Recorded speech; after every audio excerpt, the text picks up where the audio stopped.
अस्सलाम वालेकुम नाज़रीन, मां आहियां शुएब अली उमरानी ऐं तव्हां ॾिसी रहिया आहियो BR टाइम न्यूज़। सभ खां पहिरियां शामिल कंदासीं हीअ रिपोर्ट। वज़ीर आज़म इमरान खान जो इस्लामाबाद जे परेड ग्राउंड में जलसो। क़ौम सरप्राइज़ जो इंतज़ारु कंदी रही। वज़ीर आज़म 1 कलाक 50 मिंटनि जे ख़िताब में सरप्राइज़ न ॾेई सघियो। हिकु काग़ज़ खीसे मां कढियो, न ॾेखारियो, न पढ़ियो, वापसि खीसे में विझी छॾियो। हुन चयो त लिखियल धमकी मिली आहे, हीउ इल्ज़ाम न पर सबूत आहे। केरु शक करे रहियो आहे त ऑफ दी रिकॉर्ड अची ॾिसे। असां मुल्की मुफ़ादत ते को बि समझौतो क़बूल न कंदासीं। अॼु वरी उहा साज़िश थी रही आहे जेका भुट्टो जे ख़िलाफ़ साज़िश थी हुई। असांजे 3 महीननि खां ख़बर आहे।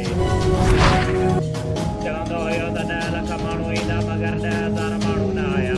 तो वटि राज़ हुजनि हा त समूरी दुनिया जे साम्हूं नचर करी हा।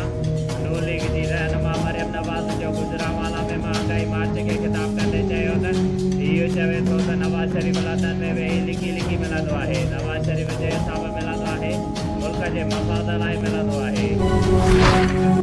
चौधरी सुजात हुसैन जी रहाइशगाह ते काफ लीग ऐं नून लीग जे कारकुननि जी मुलाक़ात खां पोइ मीडिया सां ॻाल्हि ॿोल। नून लीग जे शाहिद रफ़ीक चयो त काफ लीग सां तवील मुशावरत कई, इतफ़ाक़ कयो वियो आहे त मुशावरत जो सिलसिलो जारी रहंदो। तहरीक अदम एतमाद पेश थियण खां अॻु ई हुकूमती इत्तेहादी जमहूरी वतन पार्टी इमरान खान खां अदम एतमाद करे छॾियो।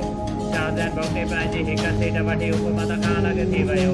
अपोज़िशन जी हिमायत जो ऐलान करे छॾियो। तालीमी माहिर उस्ताद अब्दुल कादिर डायरीअ खे बेटा पेश करण लाइ हायर सेकेंडरी स्कूल जे उस्तादनि ऐं ग्रेजुएट सोसाइटी पारां तहज़ीती मेराको मुनक़िद कयो वियो। बीबी अखबार परवेज़ डायरी, हाजी अबरार बोरचाणी, उस्ताद अब्दुल रहीम खासकेली, शबीर अब्बासी, गुलाम सरवर डायरी, ज़ाकिर शकूर, हेडमास्टर इरफान खानज़ादो, असगर औलख, इमामदाद मरी, साईं बख्श, जमाली मुकीम, जमाली मोहम्मद मुराद खासकेली ऐं ॿियनि संदसि तइलीमी ख़िदमतुनि ते रोशनी विझंदे चयो आहे त उस्ताद अब्दुल कादिर डायरीअ जहिड़ा अज़ीम माण्हू सदियुनि में पैदा थींदा आहिनि, जेके तइलीमी मैदान में अज़ीम शागिर्द पैदा करे वेंदा आहिनि। उस्ताद अब्दुल कादिर डायरीअ जे विछोड़े सां बाक़ी वासियुनि खे वॾो नुक़सानु रसियो आहे, जंहिंजो पूरो करणु मुश्किल आहे।